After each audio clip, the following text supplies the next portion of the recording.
আমার বাড়ি হইলো হরিশঙ্করপুর চালির বাধা। পরে ওই দরজার ওই পিঠিতে ওই লোকটা আমার আইসে আমার হাত ধরে নিয়ে আসলো, নিয়ে আসে এই জায়গা বসাইলো। আমি জানি যে এখানকার কর্মী। আমার হাতে টিপ নীতি লাগলো, ওরা যত টিপ কাগজ দিল টিপ তত নীতি করলো, ততই নিল টিপ টিপ নিয়ে সব ঠিকঠাক করে এখন বলছে কি যে টাকা দাও, সব ঠিক করা হয়েছে, টাকাটা জমা দিই। এদিকে আসবে আর নাই 90,000 আর 3,000 ওই টেবিলি ওই দিক নিয়ে আসলো। ও বেটা আমি বলতে পারছি না, দিকে যাচ্ছি। ও বেটা আমি কিছু ভালো মন্দ একটা জিনিস খাইনি। আমি প্রথমে এসে চেয়ারে বসাইলাম। আমি আর বলছি যে এই টেবিলে কি সার আছে? সে কি একজন বললো যে নাই। বলে কখন আসবি? এই তো আসবি। তারপরে আমার কাছে জিজ্ঞাসা করলাম সার কি কে জাননি, জিজ্ঞাসা করছে কেমন কি। তাই আমি বলছি যে আমার মা আমি ভিক্ষা করে এই কয়টা টাকা চাইছি। আমরা 4 জন, আমার 3 ভাই বোন আর আমার মা।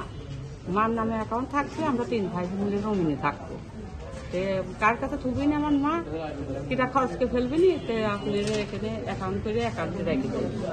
তারপর ছবি নিবে, আমার 4 মাসের ছবি নিবে, 2 ভাই আমার মা আমার আইডি কার্ডের ফটোকপি নিবে, আমার সই খাপটাপ নিল। নেওয়ার পরে লাস্ট কাছে তোমার কাম কমপ্লিট হয়ে গেছে, এখন থেকে টাকা জমা দিলে পরে বই দিবে। টাকা জমা দিয়ে বসে আসি, বইও নেই কিছুই নেই। কিছুক্ষণ পরে সারা বলে কার কাছ টাকা দিছ, কই সেই লোক কই, কার কাছ দিছ?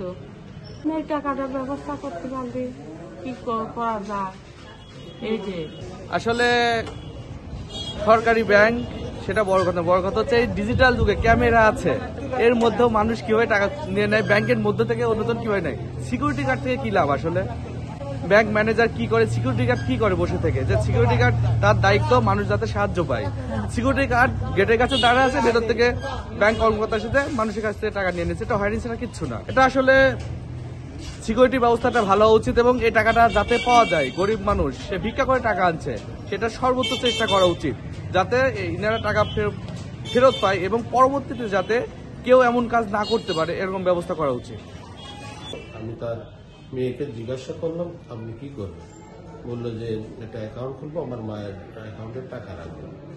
তারপরে অ্যাকাউন্টের ফর্ম টর্ম দিলাম। আমার ম্যাডাম পাশেই যিনি ছিলেন উনি অ্যাকাউন্টের ফর্ম টর্ম দিল। প্রথমে উনি পূরণ করার চেষ্টা করলেন, একটু দেরি হয়ে গেল। পরে আমিও একটু হেল্প করলাম। পরে অ্যাকাউন্টটা এক পর্যায়ে হলো। অ্যাকাউন্ট খুলতেও অনেক সময় লাগলো। প্রথম থেকে আমি খেয়াল করি নাই যে ওনার সাথে অন্য কোনো লোক আছে। পরবর্তীতে যখন আমি এনআইডি কার্ড, ফটোকপি, ছবি টবি চাইলাম, তখন উনি এগুলো সরবরাহ করলো, উনি দিল। সাথে ধরে নিলাম যে ওনাদেরই আত্মীয়, হয়তো নিজস্ব লোকই হবে। পরবর্তীতে উনি এই জিনিসগুলো হেল্প করে অ্যাকাউন্ট এক পর্যায়ে খোলা হয়েছে।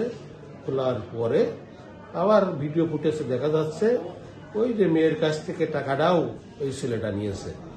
হ্যাঁ, টাকার 93,000 টাকাও ওই ছেলেটা ওনাদের কাছ থেকে নিয়েছে, সেটাও ভিডিও ফুটেজে দেখা যাচ্ছে।